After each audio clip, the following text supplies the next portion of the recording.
एक धोबी का गधा दिन भर कपड़ों के गट्ठर ढोता रहता था। उसका मालिक कंजूस था, जो उसे खाने को कुछ नहीं देता था।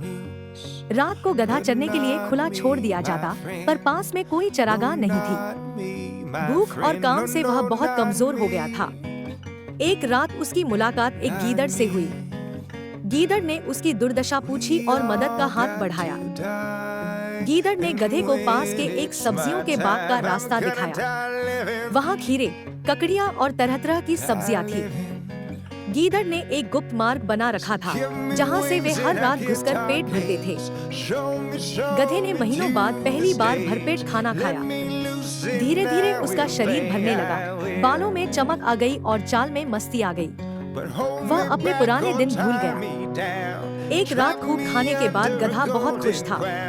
वह झूमने लगा और गाने की इच्छा जाहिर की। उसने रैचू राग गाने का मन बनाया। गीदड़ ने तुरंत उसे चेतावनी दी, मित्र, ऐसा मत करो, हम चोरी कर रहे हैं, मुसीबत को न्योता मत दो।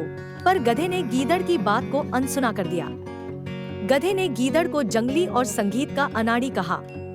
उसने कहा कि उसका राग शुद्ध शास्त्रीय है, जिसे मूर्ख नहीं समझ सकते। गीदड़ ने फिर समझाया कि उनकी भलाई इसी में है कि वे चुप रहें। गधे ने गीदड़ की बात का बुरा माना और उसे मूर्ख कहा। उसने दावा किया कि उसका गाना सुनकर चौकीदार नहीं, बल्कि मालिक फूलों का हार लेकर आएगा। गीदड़ ने चतुराई से काम लिया और गधे की प्रशंसा की। उसने कहा कि वह गधे के लिए फूलों की माला लाने जा रहा है और गधा उसके जाने के 10 मिनट बाद गाना शुरू करे।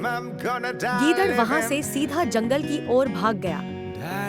गधे ने गर्व से सिर हिलाया और कुछ देर बाद मस्त होकर रेंगना शुरू किया। उसकी आवाज सुनकर चौकीदार जाग गए और लाठियां लेकर दौड़े।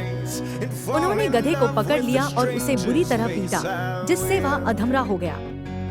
यह कहानी हमें सिखाती है कि अपने शुभचिंतकों की नेक सलाह को कभी नजरअंदाज नहीं करना चाहिए।